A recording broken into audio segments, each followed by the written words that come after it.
Hello all, this is a follow-up video for a track guide I did for Daytona Road Course in the Dallara P217 LMP2.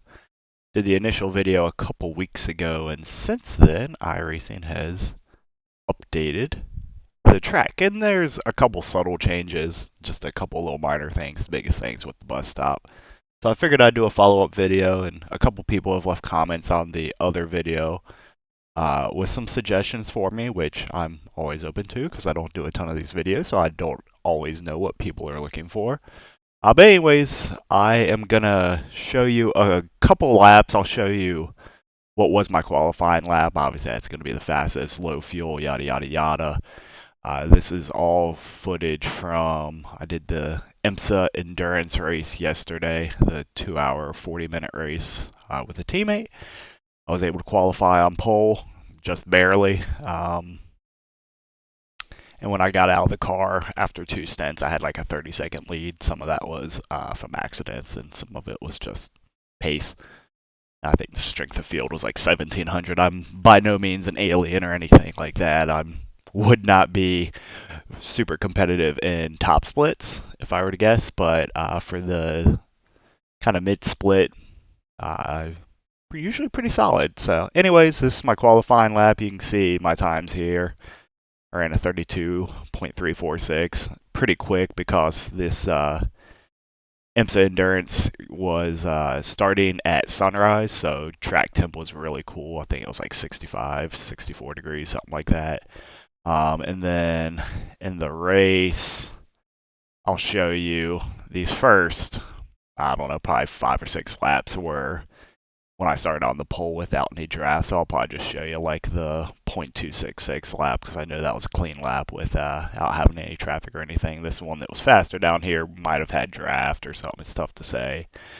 But if you look at this, my average lap times, most of them are, there's a lot of 33s in there. There's some 34s. There's some 35s. It all depends on kind of where you catch traffic and whatnot. But hopefully you learned something from here. If you have any questions, let me know. Without further ado, I'll start with the qualifying lap. Suggestion that was made to me is to try and do 1 pause per corner. So I'll stop right before the braking zone, point out the braking zone, then let it play through. I get that pausing it multiple times and a turn and not going back can be a little probably frustrating and confusing and annoying. So head in turn 1. Usually going to run down towards the bottom of the track, and then the second I cross over the start line, I'm going to arc out wide. There is a stoplight that's on the wall. There's also these dashes that are on the track. So the stoplight I'm talking about is after the 3rd dash on the track and before the 4th.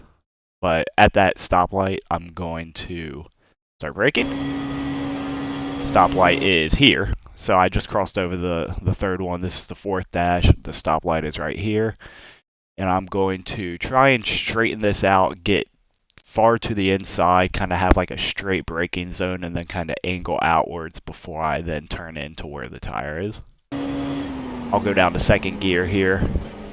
Don't go all the way to the outside.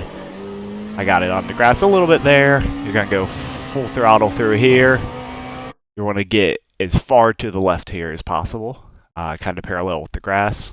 Just be cognizant during a race if people are coming out of the pits, but where the dashes for pit exit end is where I start my braking, and I'll go a little bit of a later turn in, and then I want to try and get as far to the inside as possible. Right side's on the yellow rumble strip, and then where you're seeing that yellow rumble strip kind of end on the inside is where I start really applying the throttle.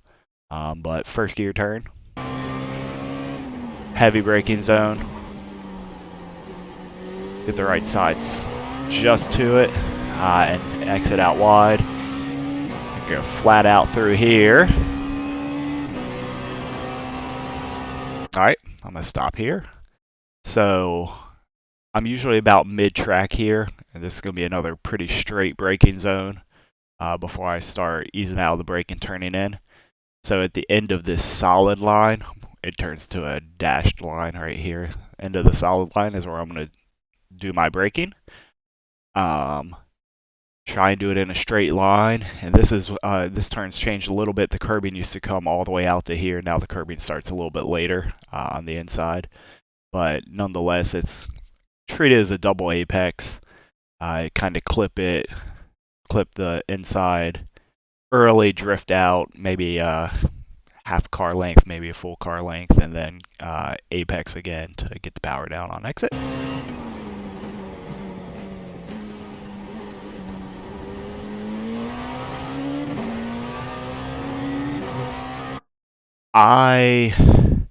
You can leave it in third gear here. Sometimes I will go up to fourth. Let me go a little bit further up. So I do go to fourth here, but at the end of this lighter color gray, where this white line goes off to the right, where there's an extended, I think it's like the moto configuration of this track, I will brake. I'll go down to second. I'm going to wait until the end of this yellow curbing that's here, and I will turn in at that point and go down to second gear, and I'm going to try and get my left sides on to honestly clip the dirt to the inside of this turn, and then just really try and get the power down.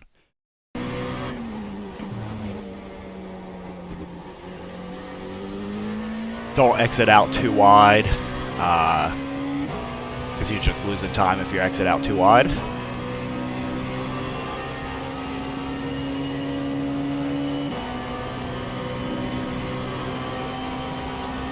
This is going to be the biggest change here. Alright, I'm going to pause it here, and I'll even get rid of this so you can actually see it. So that you can see the two braking sign that's right at the top of the windshield here, and then there is a stoplight that's here. So previously I used the stoplight as my reference point, and I think it was a little bit closer to the one board. I'm still using this stoplight that is kind of behind the fence. The new 3D fence makes it a little bit harder to see, but that's still my marker that I'm using to brake. So I'm going to brake there. I'm going to go down to fourth, and before I do my turn in, and when I clip the first curb to the left, I go down to third. The curb to the left is a lot wider than it used to be. And then the second right-hander in the bus stop is the challenging bit. There is a turtle there now to the inside, so you do not want to hit that, especially in the LMP, or else you're very likely to spin out, probably hit the wall. On the exit curb to the left here, there is the runoff, I guess, is a little bit more defined. If you get tires onto the dirt there, it's a 1x and it's a slowdown. The slowdown penalty is only like a second now, as opposed to like the 3 or 4 seconds it used to be, so that's kind of easier to clear, but just things to be wary of. So down to fourth, down to third, avoid that curb, and then you can run off on the like kind of rougher part of that rumble strip there, and then you're just gonna, I'm gonna fast forward through here, you're just gonna carry all that speed back to the line.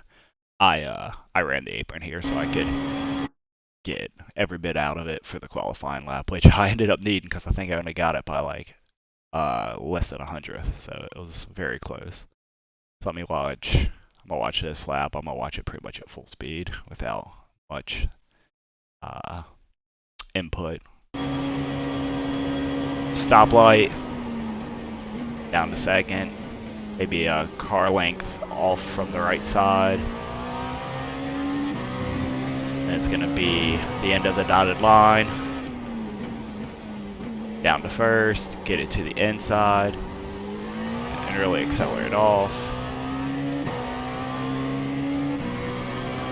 Then it's going to be where the solid line on the right turns to a dotted line.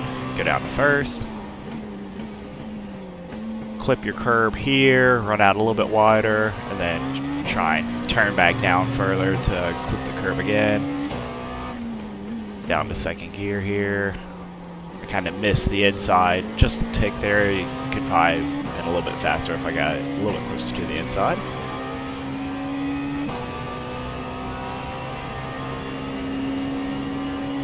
And then this stoplight that is on the wall. Again, It's harder to see than it used to be with the fence, but still, what I use is my marker. Use up all that curve to the inside. You hear chirping in the background. My cat is playing with a chirping cat toy right now, so sorry about that. And then just carry his speed all the way to the finish line. Alright, if you have any questions, let me know.